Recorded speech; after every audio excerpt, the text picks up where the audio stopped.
রহমতুল্লাহি ওয়া বারাকাতুহু। আশা করি সবাই ভালো আছেন। আলহামদুলিল্লাহ, আল্লাহর অশেষ রহমতে আমিও ভালো আছি।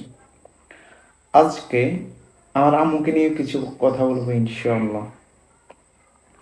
আহ, বর্তমানের এই যুগে এসে কেউ বা কোনো ছেলে সিগারেট খায় না, খারাপ বন্ধুদের সাথে আড্ডা দেয় না, মারামারি করে না, কোনো অনলাইনে জুয়া খেলে না, মেয়েদের ইপটিজিং করে না।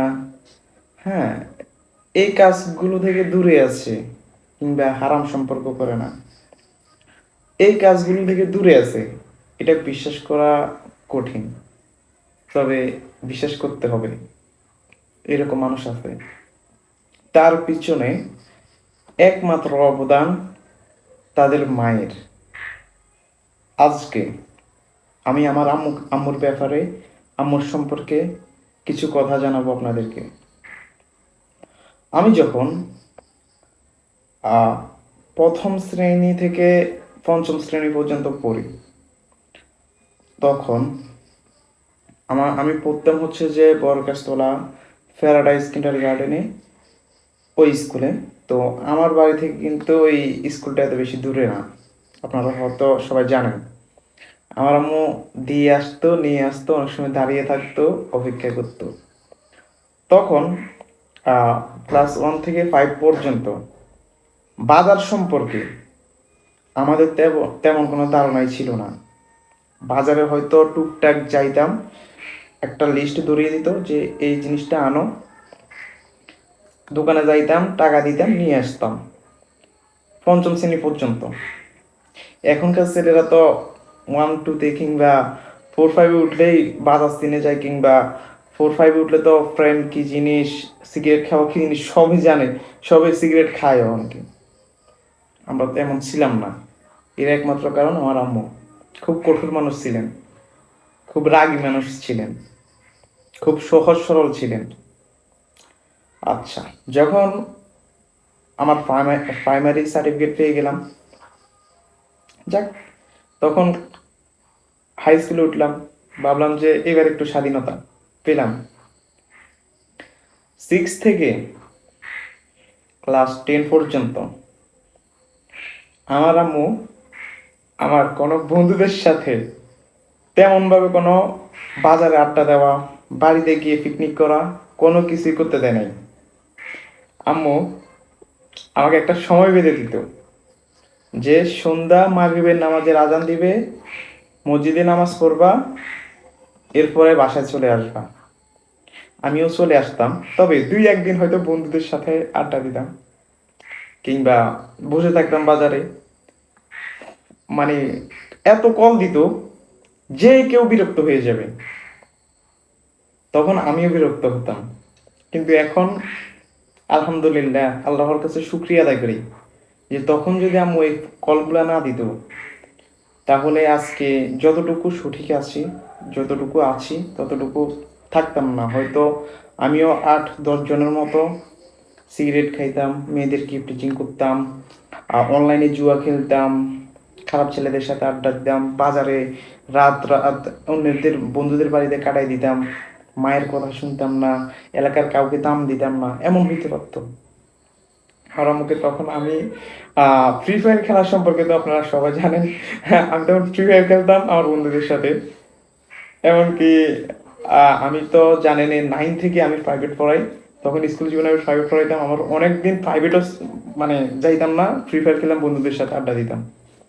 তখন আমার আম্মু এত কল দিত, আমি খেলার মধ্যখান দিয়ে অনেক সময় বিরক্ত হয়ে আমার আম্মুকে, বা আমার আম্মুকে গালি দিতাম না, আমার নানুকে দিতাম, দিয়ে দিতাম, মানে অনেক কথা বলে ফেলতাম রাগের মাথায়। কিন্তু তখন তো বুঝতে পারি না, এখন বুঝতেছি যে আমার আম্মু যদি আমাকে তখন এই বিরক্ত না করতো, আমি হাতে একটু ঠিক থাকতে পারতাম না।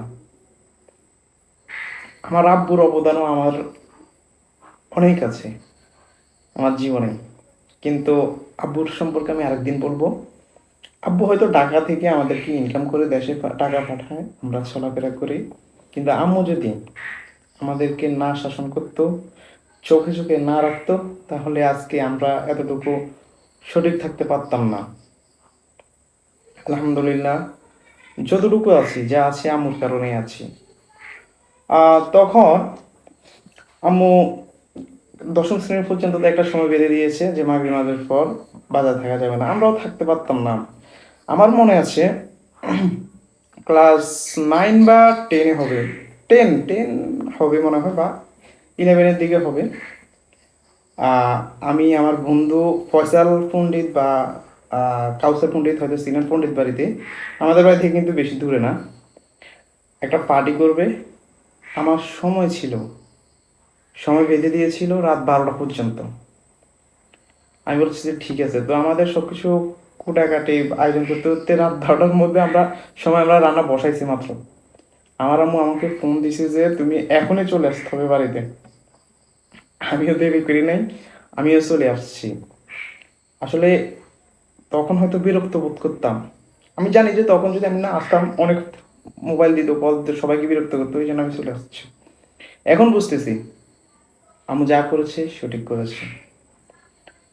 আহ, মা বাবার যত পরামর্শ দিবে, যত কথা বলবে, সব কিছুই ভালোর জন্য বলে, একটা সময় আমরা উপলব্ধি করতে পারি, কিন্তু যখন আমাদের বয়স কম থাকে তখন আমরা বুঝি না। আমাদের বন্ধু বান্ধবরা ঠিক আছে প্রয়োজন জীবনে, কিন্তু যে বন্ধু আপনাকে সিগারেট খাইতে বলবে, মেয়েদেরকে ইপটিজিং শিখাবে, চুরি শিখাবে, ডাকাতি শিখাবে, বড়দের সাথে বেয়াদবি শিখাবে, তারা কখনো আপনার বন্ধু না। দূরে সরে যান, তাদের থেকে দূরে সরে যান, মা বাবার কথা শোনেন। অনেকে বলে যে এই ছেলেরা হচ্ছে মায়ের আদরের ছেলে, মায়ের কথা শুনে। আমি মনে করি যে সেই ছেলে জীবনে সঠিক থাকে, জীবনে সুখী হবেন।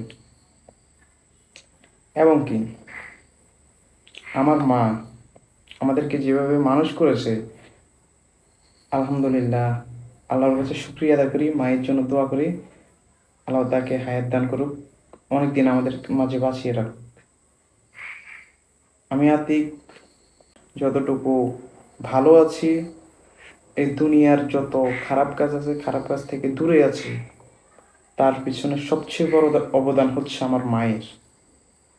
আপনারা যারা পিতামাতা আছেন, আপনাদের সন্তানদেরকে ছোটবেলা থেকে একটা গাছকে যখন আমরা পানি দেই, একটা লাঠি দেই, যখন রোপণের পরে অনেক যত্ন সহকারে এটাকে বড় করি, একটা সন্তানকে তেমনভাবে মানুষ করবেন। পিতামাতার কথা সন্তান শুনতে বাধ্য, যদি ছোটবেলা থেকে আপনি তাকে সঠিকভাবে জ্ঞান দেন, ইসলামিক জ্ঞান দেন, তাকে শাসন করেন, ভালো খারাপ বোঝার চেষ্টা করেন, তাহলে আপনার সন্তানটা বিফলে যাবে না। বড় হয়ে আপনাকে কান্না করতে হবে না, মানুষের দ্বারে দ্বারে তার নামে নালিশ নিয়ে যাইতে হবে না। ঠিক আছে, আমি একটু রাগী মানুষ, আমি আমার মায়ের সাথে অনেক অন্যায় করে ফেলি, মাঝে মধ্যে উচ্চস্বরে কথা বলে ফেলি, আমি এটা নিয়ে আফসোস করি পরে, কিন্তু আমি মনে করি যে আমার মা সবসময় সঠিক ছিল, আছে, ভবিষ্যতে থাকবে। আল্লাহ তালা আমার আমাকে সুস্থতা দান করুক। সবাই ভালো থাকবেন, সুস্থ থাকবেন। আসসালামু আলাইকুম রহমতুল্লাহি ওবরকাতুহু।